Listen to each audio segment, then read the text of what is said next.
പെരിങ്ങളം ദേശം വാർത്തയിലേക്ക് ഏവർക്കും സ്വാഗതം. കേരളത്തിലെ ഏറ്റവും വലിയ ബിരിയാണി ചലഞ്ച് ചൊവ്വാഴ്ച പാനൂരിൽ നടക്കും. 1,00,000 ബിരിയാണി നൽകി 1 കോടി രൂപ സമാഹരിക്കും. നിറഞ്ഞ ചാരിതാർത്ഥ്യത്തോടു കൂടിയാണ്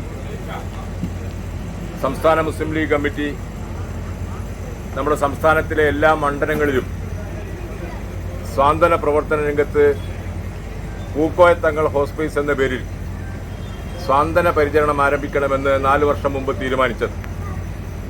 ആ തീരുമാനം ഏറ്റവും പെട്ടെന്ന് തന്നെ നടപ്പിൽ വരുത്തിയ ഒരു നിയോജകമണ്ഡലമാണ് കൂത്തുപറമ്പ് നിയോജകമണ്ഡലം. ഞങ്ങൾ ഒരുപടി കൂടി കടന്ന് ഈ മേഖലയിലേക്ക് ഇറങ്ങിച്ചെന്നപ്പോൾ ആളുകൾക്കുണ്ടാകുന്ന പ്രയാസങ്ങളും ബുദ്ധിമുട്ടുകളും നേരിൽ മനസ്സിലാക്കിയതിൻ്റെ പശ്ചാത്തലത്തിൽ ഈ പദ്ധതിയെ ഒന്നുകൂടി വിശാലാർത്ഥത്തിലേക്ക് കൊണ്ടുവരേണ്ടതുണ്ട് എന്നതിൻ്റെ തീരുമാനത്തിൻ്റെ ഭാഗമായിട്ടാണ് സ്റ്റിംസ് വില്ലേജ് എന്നൊരു കൺസെപ്റ്റിലേക്ക് ഞങ്ങൾ PTHന്റെ പ്രവർത്തനങ്ങളെ ഏകോപിപ്പിച്ചത്.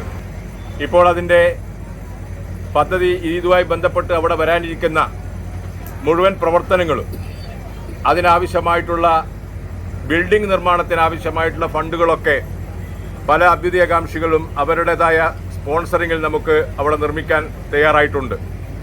എന്നാൽ ഈ 11 ഏക്കർ ഭൂമി അതിനാവശ്യമായി സംവിധാനം ചെയ്തു കൊടുക്കുക എന്നതാണ് ഞങ്ങൾക്കിപ്പോൾ ചെയ്യാനുള്ള ജോലി.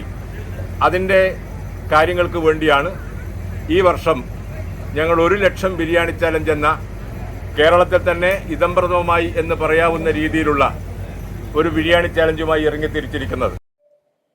കല്ലിക്കണ്ടി പൂക്കോയത്തങ്ങൾ സ്റ്റിംസ് സാന്ത്വന പരിചരണ കേന്ദ്രത്തിന്റെ ധനസമാഹരണാർത്ഥം വനിതാ ലീഗ് കൂത്തുപറമ്പ് മണ്ഡലം കമ്മിറ്റിയുടെ നേതൃത്വത്തിലാണ് ചലഞ്ച് നടക്കുന്നതെന്ന് മുസ്ലിം ലീഗ് ഭാരവാഹികൾ വാർത്താ സമ്മേളനത്തിൽ അറിയിച്ചു.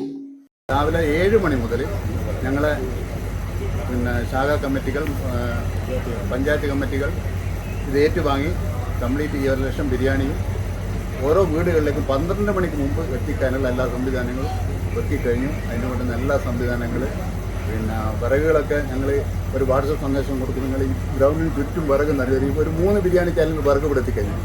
അങ്ങനെ ഓരോ സാധനങ്ങൾ ഇതിന് വേണ്ടുന്ന സാധനങ്ങൾ ഇപ്പോൾ അരി ഏകദേശം 1,500 ചാക്ക് അരിയുടെ സംഭാവന ഞങ്ങൾക്ക് ഇതുമായി ബന്ധപ്പെട്ട് വന്നിട്ടുള്ളത്. ഇതിൽ നിന്നാണ് ഞങ്ങൾ ഈ 1 കോടി എന്ന ഞങ്ങളുടെ ലക്ഷ്യത്തിലേക്ക് എത്തുന്നത്. ഈ 1,00,000 ബിരിയാണി എന്ന ടാർഗറ്റുമായി ഞങ്ങൾ ഇറങ്ങുമ്പോൾ നല്ല ആവേശമായിരുന്നു. ആ ആവേശം പോലെ തന്നെ ഇന്നും അതേ ആവേശത്തോടു കൂടി ഇതിന് പരിസമാപ്തിയിലെത്തിയിരിക്കുകയാണ്. ഒരുപാട്